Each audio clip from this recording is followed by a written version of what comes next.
Hello, I'm Waqar Rizvi, and this is Scope. Now, relations between Russia and the West, as well as Russia and Ukraine, have seemingly always been fairly tense, especially in recent years, ever since the downfall of the Yanukovych government in Ukraine itself.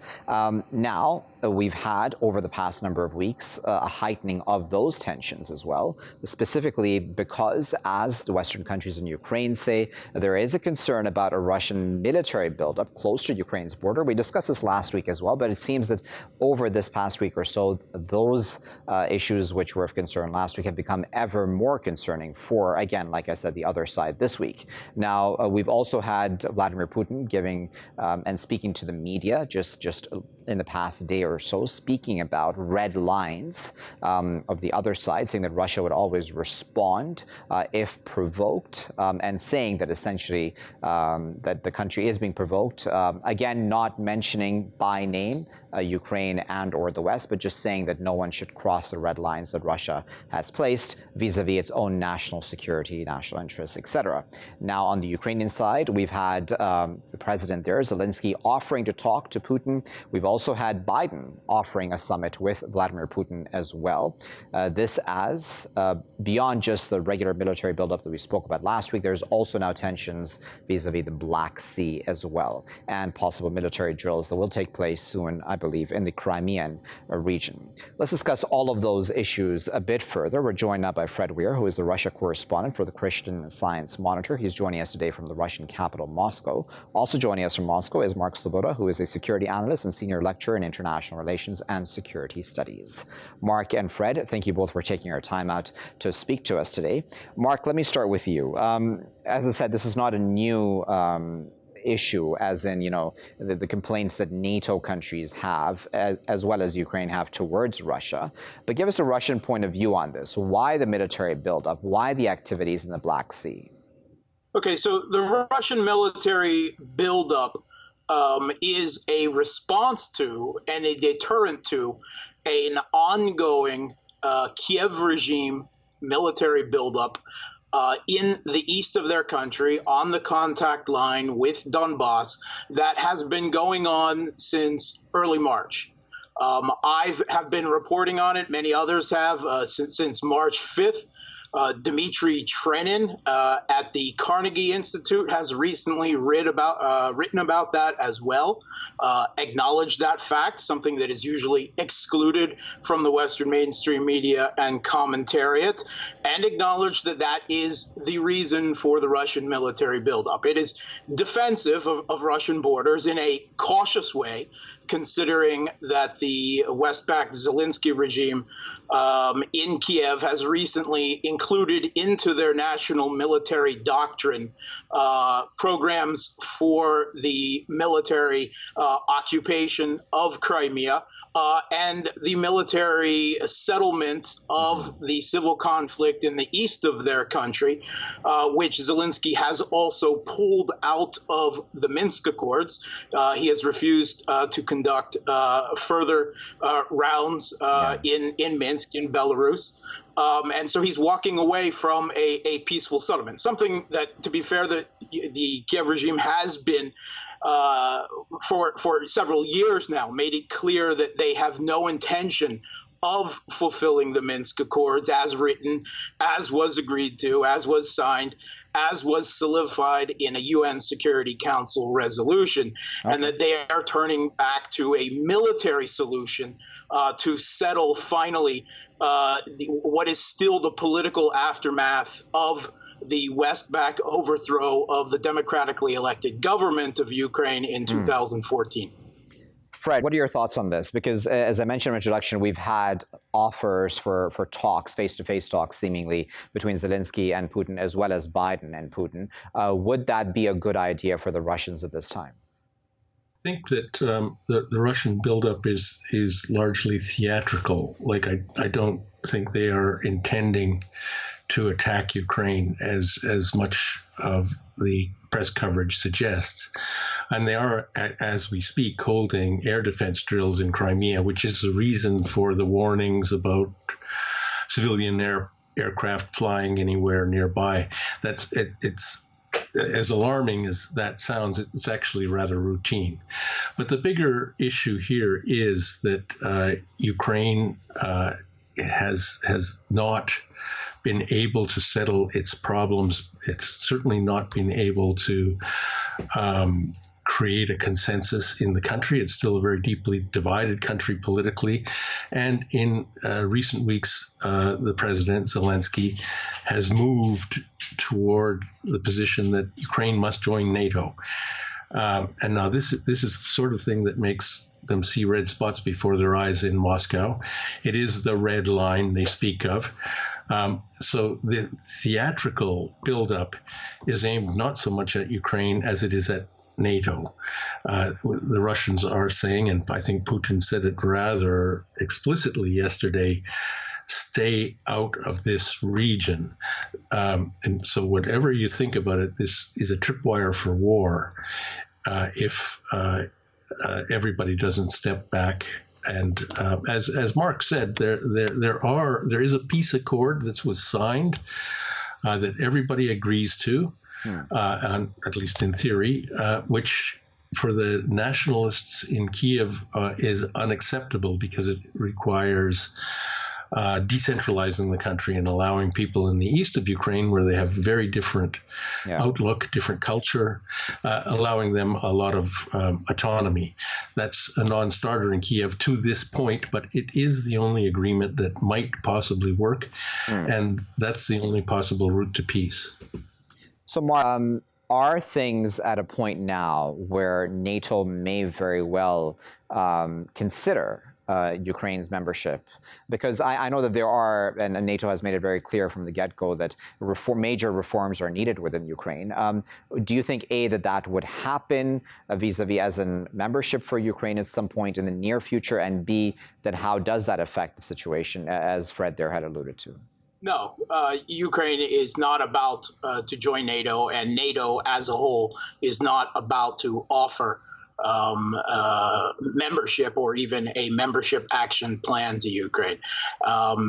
The NATO members have long signaled their intention that Ukraine and Georgia will one day be brought back into NATO. That dates back to 2008 and the August War between Georgia, its breakaway republics, and Russia. But there is no political consensus in NATO for this. There are certainly member states, Poland, the Baltics, the United States, that would love to see Ukraine brought into NATO, no matter what the consequences would be. But there are some slightly more level heads, and the German government, German foreign ministry spokesman has made clear in recent days that although the door is always open, they said, but they do not see in the short term or in the immediate term any immediate plans for Ukraine to be brought into NATO. They've made that clear. Plus, NATO itself has rules for membership that dictate that they cannot have any contested claims on their territorial integrity or civil conflicts ongoing in order to join NATO. Now, that's not to say that they couldn't just simply bypass their own rules. That has happened before. The West did that with their IMF spigot to keep the Kiev regime afloat. For the last few years, they violated their own criteria for IMF aid in order to pour tens of billions of dollars to prop up the regime there. But this is, of course, a more serious matter, and it is extremely unlikely for domestic political reasons that the Kiev regime would, at least rhetorically, give up claims to Crimea or to Donbass, even though the truth is they, of course, do not actually want to bring those two areas back into the country because several million more voters aligned with what are often called pro-Russian views in Ukraine. They are Eastern Ukrainian views. Considering the low popularity of Zelensky and his party at this point, their popularity is down to around 30% or less. That could very well flip the country politically and geopolitically and reverse everything from the Maidan Putsch in 2014 onward. Fred, we're quickly running out of time, so I'll give you the final word before I let both of you go. On the issue then of Ukraine and NATO membership, I mean, is that then a signal, do you think, that even NATO may have its limits in how far it is willing to stand with Ukraine, or am I reading too much into that? No, I think that if it does come to war, and God forbid, I'm absolutely sure that NATO will not intervene. The last thing they want is a war with Russia, and that was the case in 2008 when the president of Georgia, being a little bit wound up by all these promises of support, actually attacked the Russian protectorate of South Ossetia and killed Russian peacekeepers, thereby triggering that war. So no, I think that everybody should step back and calm down. I actually think that this particular crisis is triggered by Zelensky's domestic problems. He's creating a sense of crisis and a panacea. Let's join NATO because he is in political trouble, and the problems of Ukraine are mounting. So it would be really good if, say, the West and Russia could sit down at least and develop some guidelines about Ukraine and get those Minsk negotiations back on track. Very well. We'll leave it there at that. But we really appreciate both Fred and Mark for taking their time out of their busy schedules to share their insight with us. We've discussed here the Russian point of view to quite an extent, which doesn't get spoken of a lot in a lot of the news reports that are coming out, at least in the mainstream media. That's something that Mark as well alluded to. But that's in very important context, right? Because if we do not discuss the Russian point of view in this, then it's very hard to actually understand what is happening on the ground there. And it's very hard to then very easy, I should say, to get carried away with then a lot of the rhetoric that we're hearing coming out of a lot of the media. Now, that doesn't mean that Russia's completely innocent in this regard, or the other side is innocent, but it just means that there needs to be an understanding of both points of view on this issue, because this is very sensitive. I mean, we're talking about issues like Crimea, which are heavy-duty issues for the West, but at the same time, Ukraine has its own internal issues, as both of our guests are spoke of as well, which may actually be the real cause of this kind of fervor that we're currently seeing playing out against Russia on the part of NATO countries as well as Ukraine at this time. So we hope as well, as Fred there said, that a lot of these politicians and diplomats can sit around the table and hammer this out as they did when it came to the Minsk agreement as well, in a calm and cool-headed fashion. I'll be back with our next segment after this break. Welcome back, viewers. You're still here in Scope with me, Waqar Rizvi. Now, we've discussed not too long ago the Israel-Iran shadow war, as it's been termed by some. Does Israel, as the New York Times has claimed in an article, have a clandestine network within Iran? I mean, there's no doubt that there are agents probably both ways who are carrying out their respective activities, but it seems that this clandestine work has picked up pace recently, especially, of course, in the wake of the fact that we've had those talks in Vienna, seemingly at least a public effort by the United States to try to see if it can re-enter the JCPOA since Donald Trump had walked away from it. Is Israel seeking to muddy those waters, ensure that that does not go forth, or is it something beyond that? Because we've had the attack on the Natanz nuclear facility in Iran, which was extremely important. We've just, over the past 24 hours, had what's been called, of course, a Syrian strike or Syrian attack close to the Dimona plant in Israel itself, but that is being linked with Iran in some indirect fashion, at the very least, by Israeli experts, and then the Israeli response in Syria as well, meant to again hurt Iranian interests there. So, I mean, all of this put together, as well as the attacks on the ships back and forth, does seem to show at least that things have picked up pace, and I'd like to discuss that then further with our guests who are joining us today. We're joined by Doctors Setareh, Sadiqi, Shir, Hever, and Guy Burton. Setareh is a PhD in American Studies at the University of Tehran. She's joining us today from Isfahan. Shir is a researcher, author, and journalist at the Real News Network, and he's joining us today from Heidelberg in Germany. And joining us today from Brussels is Guy, who is an adjunct professor in international relations at the Brussels School of Governance. Guy, Shir, and Setareh, thank you, all three of you, for joining us today. Shir, let me start with you. what exactly do you think, again, looking from the outside in, is the Israeli goal here? Is it to, do you think, spoil the chances of the nuclear deal being saved? If you want to understand the Israeli goal, you have to look very closely at the Israeli political system. Rather than looking at Israel as a unit where it attempts to achieve strategic goals, you have to look at the very narrow and short-term political needs of Prime Minister Benjamin Netanyahu. And Netanyahu is now looking at the fourth election campaign that happened in the state of Israel in the course of 2 years. And again, he has no majority. But he knows that if there is a massive security crisis, he can call for an emergency government. And he is trying to provoke this kind of security crisis, while at the same time, the Israeli security elite, the senior officers, the heads of the various branches of the military, they are not looking for escalating the conflict with Iran. They are not eager to go into war, not with Syria, not with Iran, not with Hezbollah.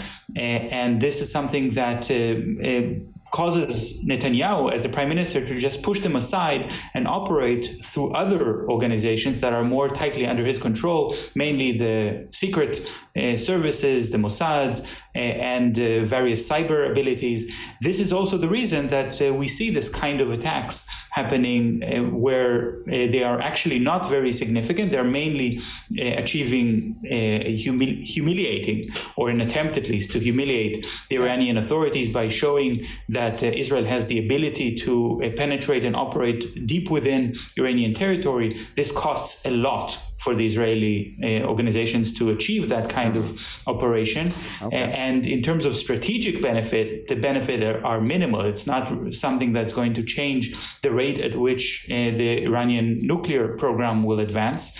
And it certainly is not something that is going to convince President Biden to avoid rejoining the JCPOA. Okay, so Guy, what is your reading on this? I mean, do you think the Israeli mindset at this point? Is it, as I had asked Shir, more about the nuclear deal, or is it, as he mentioned, more domestic context vis-a-vis Netanyahu and his own then political career? So thank you for having me on the show again, Waqar. And I think I would concur with Dr. Hever about sort of the political dimension here. I think it's also worth keeping in mind that this is not the first time that that Israel has had this confrontation with Iran. This goes back a number of decades. And in fact, the assassinations that started against many of the scientists associated with the nuclear program began at least a decade and a half ago. You also have Israel's desire not to allow a nuclear program to come to fruition that could threaten it.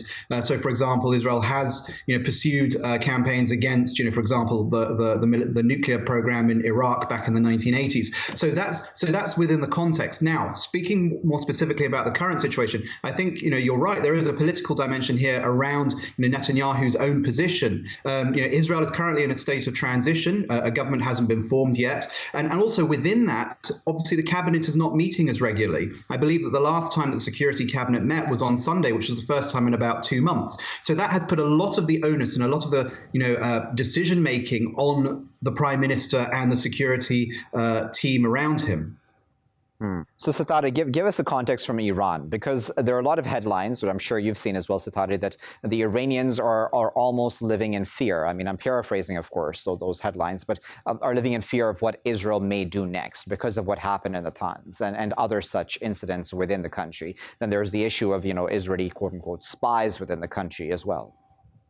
Well, as you correctly also mentioned, there are various discourses regarding what has happened recently between Iran and Israel, and also the nuclear deal. While some are worried about what Israel is doing in the region, there are many others who saw, especially the attack this morning, near a nuclear facility in Israel, as a very small form of retaliation for what they did to Natanz nuclear facility in Iran. And there are people who also are talking about waiting for more forms of retaliation against Israel, because not only they see the attack on Natanz, they also see the assassination of multiple nuclear scientists, Iranian nuclear scientists, at the hands of Mossad. And this is what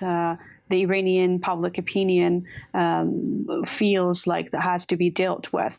And also with the infiltration that has been done by Israel through the nuclear facilities in Iran, many see that as a consequence of the JCPOA and the very strict inspection regime that was followed by the JCPOA over Iran's nuclear facility, which, according to some, allowed for information to be leaked from the nuclear facilities and also about the whereabouts of the nuclear scientists. So here in Iran, there are many who are criticizing either the government for not having tighten up the security measures, or for having failed to meet the national interest through the JCPOA. Okay. So Shir, you're sitting in Germany, so I'm wondering, what do you think Israel's allies, especially those who are a party to the nuclear deal, are probably telling it behind the scenes? I mean, do you think that there is a conversation happening behind the scenes that, listen, this is not helpful, as we, the rest of the parties who are to the deal, part of the deal, are actually, in fact, trying to, save this deal at this time? You're doing the very opposite, and you may very well hurt any chances of this actually happening. Yes, I am sitting in Germany, but I still think that the answer to your question lies in a very close observation of internal Israeli processes. And I do think that the Israeli allies, let's talk about two very important allies here. First is Germany, and the second is the United States. Germany is maybe the most important voice for supporting the JCPOA and restoring some kind of process with Iran to make sure that the nuclear program will not become militarized and weaponized. But and there is a lot of economic interest in Germany to pursue that course of action. However, at the same time, Germany is also selling Israel nuclear-capable submarines capable of launching nuclear missiles. And this seems to be in complete contravention of the German interest. But Germany is doing that because they're making a very large profit from it. And because this deal for the sale of submarines and some other naval vessels is also mired with corruption, a large percentage of the deal is paid as commission, in other words, a bribe, to a series of Israeli officials who are very close to Netanyahu and possibly to Netanyahu himself. He is currently facing corruption charges over some other corruption issues, and the Israeli state attorney decided for some completely arbitrary reason not to include him in this accusation regarding the corruption of the arms deal. But it means that anything that Germany can say to Israel at this point, don't escalate the situation, don't use force, is just hollow words, because they are giving Israel the weapons. At the same time, we have the United States, and the massive change that has happened in the United States, switching from Trump to Biden, is something that completely undermines Netanyahu's plans for further escalation of the relationship with Iran, because without backing of the United States, it's not so easy for Israel to stand up to Iran in such a patronizing and arrogant way. Iran is a country, unlike the Palestinians in the West Bank and Gaza. Iran is able to defend itself and to respond to Israeli aggression. So that's why I think we've seen in the last couple of weeks a very interesting development in the Israeli economic sphere, where the Ministry of Finance was sidelined by the government, especially by Netanyahu, in order to approve two very large arm deals with the United States. There is a deal for buying F-35 stealth fighters that was increased to $9 billion, and an additional deal to replace all of the helicopters in the Israeli military. This is not something that the Israeli military asked for. This is not something that is paid for by the United States aid to Israel. It's in fact money that Israeli taxpayers will have to pay when there is no budget in the Israeli government right now. Okay, so if I may come here, you mentioned you went through some really, really interesting points there. And Guy, I'm wondering what your thoughts are about, again, as I put to Shir there, the Western allies of Israel and their feelings on what is happening. So obviously, I would think that there has been coordination, or the very least information being given out to very specific allies which would be close to Israel, such as possibly the Germans and the Americans, obviously. But do you think that there is then from the other side too pushback probably happening? Because again, this doesn't really work into at least what we've understood are the public plans of all of the above, apart from Israel, to save the nuclear deal. Yeah, thank you. So it's certainly the case that in the media we have seen, the Americans pushing back a bit on the Israelis with regards to their confrontation with Iran. And as you know, there have been talks taking place in Vienna over the last week, which has involved the Americans and the Iranians interacting, but in an indirect fashion. So the general sense, once you sort of cut through the chaff and the on the record and off the record statements, there does seem to be the likelihood of some kind of roadmap back towards the JCPOA happening, which is basically going to cut the Israelis out. At least, they are not going to have the kind of supportive environment that they had before. And there is a recognition within Israel, amongst some in the security establishment, that is the case. That whether they like it or not, the JCPOA is going to be back on track at some point, and that that there's no chance of Israel being able to knock out Iran's nuclear program. So that's something that the Israelis are going to have to deal with. So a lot of what you've seen in terms of sort of the Israeli targeting, sort of actions that they've been suspected of doing, against the Natanz facility, as well as shipping in the Indian and Red Seas. A lot of this is also got to be sort of weighed up as a form of sort of psychological pressure by Israel to show that they're not going to back down. But I think that the reality is that they are very much being left out in the cold here. Setareh, do you think that, and is this very point that the guy there just mentioned, that this is really possibly a lot of pressure being placed on Iran, psychological pressure more so than actual real world, physical pressure necessarily and damage, even though there was significant damage in Natanz? I mean, is that understood by the Iranians? And does that then mean that we will see muted responses by Iran? Because I mean, if the past 24 hours is anything to go by, it wasn't exactly a small response. I mean, this was significant. Well, yes, I agree that this is mostly seen by many Iranians as, just pressure or psychological pressure to prevent Iran and the six powers from going back to the deal. And many in Iran also think that possibly Israel is trying to, while exerting pressure, not getting into a full-scale confrontation, which as your other guest also correctly mentioned, would be very detrimental to Israel because Iran has the military capability to fight back. So this seems like more psychological pressures by Israel to see if that would actually prevent Iran and the major powers from going back to the deal. Although what I see so far is that the chances of the U.S. going back to the deal, because as you know, Iran never left the deal. It's the U.S.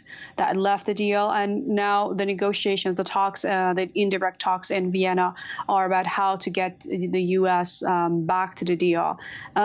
So far, like the statement by the U.S. establishment establishment just recently released doesn't show a significant progress, but it shows that the likelihood of reaching a deal has increased. So at this point, it's not very clear what we're going to see if the deal is going to be revived or not. But this is probably the biggest thing that at the moment Israel fears.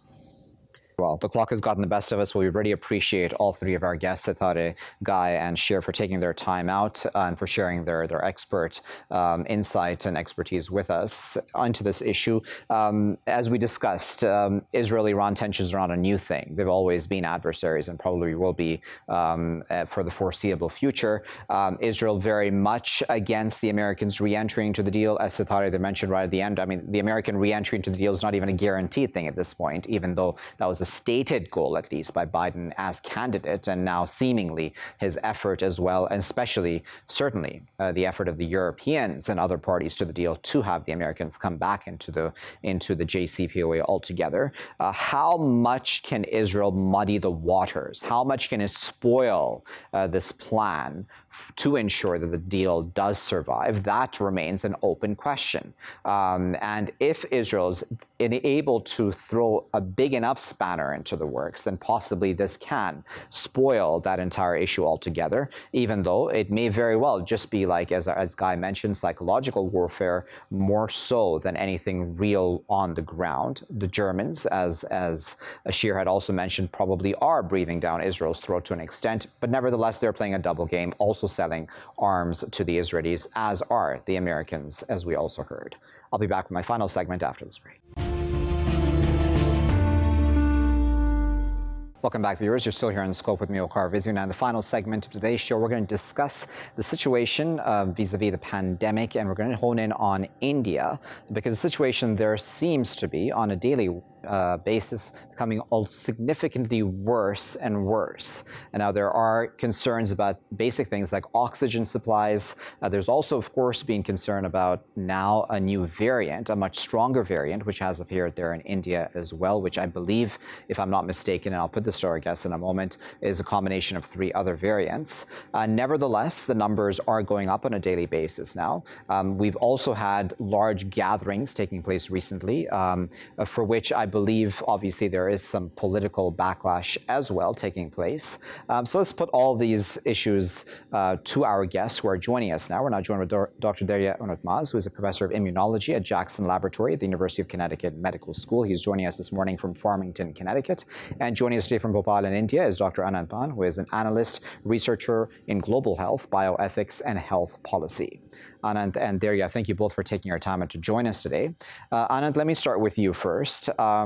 There is this huge wave now, right, going through India at this point in time, specifically also the capital, as well as other places, and there are concerns about the oxygen supplies.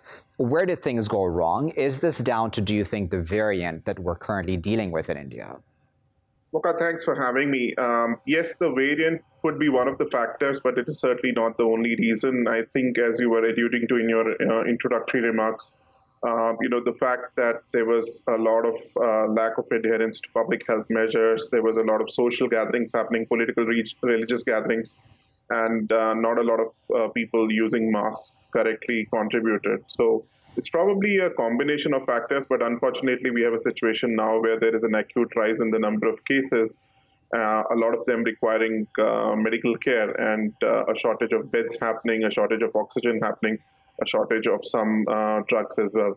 And this is getting really troubling also because it's not just concentrated in 1 or 2 cities, but is actually happening across regions, which is stretching the health system to maximum capacity already. And so there, yeah, for the global community, there's a number of factors that are important here, right? A, the fact that India does export some vaccines, and I believe that there's been a pause on that to a certain extent. And B, what lessons this holds for the rest of the world, right? Vis-a-vis even the slightest slip up in following SOPs? Yeah, definitely the situation in India is terrible right now. But one advantage they have is that they actually produce a lot of the vaccines, as you pointed out. So that will hopefully speed up the vaccination, because this is the only way to save people from this. And then actually other vaccine companies, Pfizer, BioNTech is also in discussions to provide emergency vaccines to India. The second point is that definitely the precautions that needs to be taken needs to be even more stricter now, because the virus is not the same virus as 1 year ago. The virus is more infectious, quote unquote, more smarter. It can escape antibodies, so it can reinfect people who have been infected before. Fortunately, the vaccines are still very potent in protection, but there's just not enough vaccinated people. So it's spreading very, very fast. And we've seen this throughout the world, in England, in parts of Europe. Brazil is in a terrible situation. And of course, the virus is getting fitter in the sense that it's accumulating more mutations. So the particular variant in India has actually a number of mutations that have shown up other parts of the world, but that they've combined now. So you have double, triple functional mutations that not only make the virus more infectious, but also able to escape the immune system. So it's a very, very dangerous situation right now. And if you can, just for our viewers, explain, when it comes to mutations and these variants, right? So from what I've understood is that the longer that this pandemic continues, the more chances we have, and we're talking, of course, anywhere in the world, but just in this context of India, we can discuss it further, that the longer the pandemic continues, the longer the whole world is not vaccinated, the greater chance of stronger and stronger variants coming up. Is that true? Yeah, that's certainly a cause for concern. And as you are saying, the longer the pandemic continues, viruses will continue to evolve, as is true of most microorganisms. And there is a possibility we will have variants which are able to escape detection on tests. There might be variants for which our existing vaccines might not be as effective.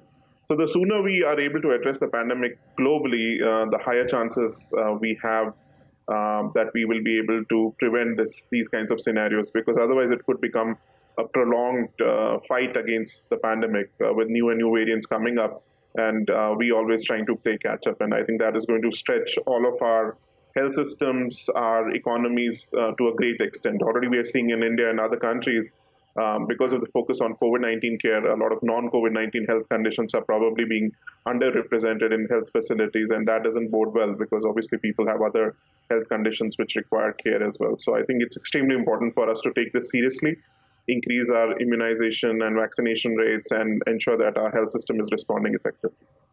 Yeah, Derya, I would think that one of the obvious questions that then comes up is that the longer then we have variants coming up, then one wonders about the efficacy of the vaccines that currently exist. What are your thoughts on that? Definitely for future, this is a major concern. But at least for now, the vaccines are working very well. So you do see some reduction in the neutralization of the virus through antibodies, and that can increase the number of infections of the vaccinated individual. But there's also another arm of the immune system called T cells, which don't really care about these particular mutations for now. So they at least protect you from severe disease and death. And we've seen that in South Africa, in Brazil, where there's these variants are much higher frequency. So at the moment, I don't think, especially for very potent vaccines like BioNTech or Moderna, which are mRNA vaccines, they generate so much antibodies that even if there's some reduction, they're still quite well protective. So I don't foresee a major problem in the near term for the current variants, but we don't know what will happen in 6 months because, as pointed out, the virus is constantly mutating. So they might find a way that we haven't thought about to escape even the current vaccines. Give the final word to you then, Anant. Do you think that officials, health officials, as well as just officials in general, have learned the lesson then that this latest wave is teaching them, that we need much stronger lockdowns, be it, and enforcement of SOPs, while also, of course, balancing the very real world consequences, economic for many people, such as daily wage earners? Yeah, Waqar, one would have hoped that those lessons would have been learned last summer when we had an acute rise in infections in many parts of South Asia. But clearly, some of those lessons were not registered enough because we were caught underprepared this time. But yes, one hopes now this lesson at least will be something which policymakers will take to heart and ensure that they have better preparation, that we have, supplies like oxygen well thought through. There are reserves available. There is more genomic surveillance happening. There is just more investment in public health so that we don't face this kind of a situation where people are clamoring for beds and oxygen. I think, this just shows the importance of more investment in sectors like health.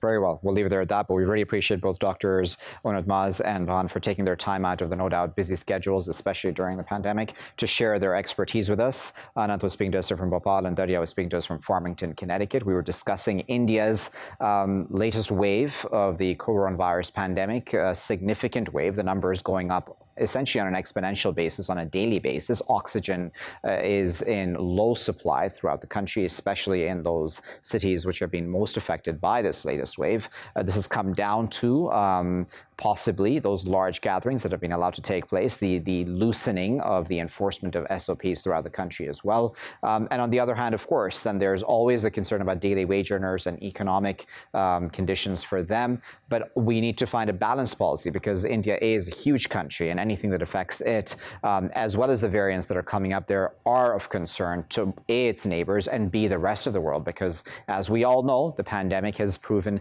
that we are all more interconnected than we can really appreciate. I'll leave it there for now. I've been Waqar Rizvi. Thanks for watching.